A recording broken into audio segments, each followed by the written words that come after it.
ఏపీలో next CM ఎవరు రావాలనుకుంటున్నారు? జగన్. ఎందుకని? ఎందుకంటే జగన్ వస్తే బాగుంటుంది. అంటే ఇప్పుడు అంటున్నారు కదా, అందరూ పథకాలు పెట్టి ప్రజలను సోమరిపోతులు చేసేసారని చెప్పి అంటున్నారు. అనుకుంటే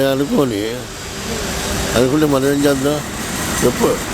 మరి పవన్ కళ్యాణ్ గారు అంటున్నారు నెక్స్ట్ సీఎంగా జగన్ గారు గెలిస్తే మన రాష్ట్ర ప్రజలంతా బీహార్ పారిపోవాలంటున్నారు. బీహార్ కాకపోతే చంద్రమణ్ణి పోతారు. పోనీ ఏమైంది?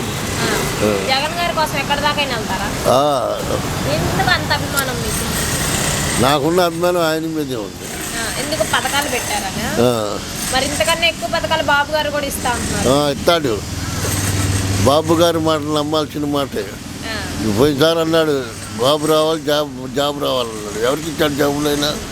తెలుసా? ఎవరికైనా ఇచ్చాడా?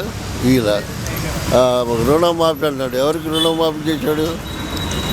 ఎవరి సోదరులకు చేశాడు. అంతేనా? చెప్పలేంది? చెప్పండి. సోదరులకే చేసింది ఆయన. అంతే అంతే.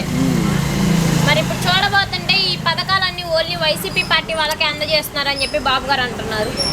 అంటాడు బాబు. ఏదైనా మాట్లాడి చలామణి అయింది. బాబు ఏదైనా మాట్లాడి అబద్ధాలేక మాట్లాడి నిజాలు చెబుతారా బాబు? చెప్పాడు ఎప్పుడన్నా? పవన్ కళ్యాణ్ గారు అంటున్నారు జగన్ గారిని నువ్వెంత నీ స్థాయి ఎంత జగన్ అని చెప్పి అడుగుతున్నారు. ఆయన అంటే ఆయన స్థాయి ఎంత? ఆయన ఎంత ఉన్నాడు? ఎంతలో ఉన్నాడు ఆయన చెప్పు. ఆయన స్థాయి ఏంది చెప్పండి. మరి ఇప్పుడు పవన్ కళ్యాణ్ గారు బాబు గారు పొత్తుతో వస్తున్నారు కదా, జగన్ గారు ఓడిపోతారంటారా? జగన్ గెలుస్తాడు అంటున్నా. 100 మంది పుట్టుండే కాక జగన్ గెలుస్తాడు. జగన్ గారే గెలుస్తారు.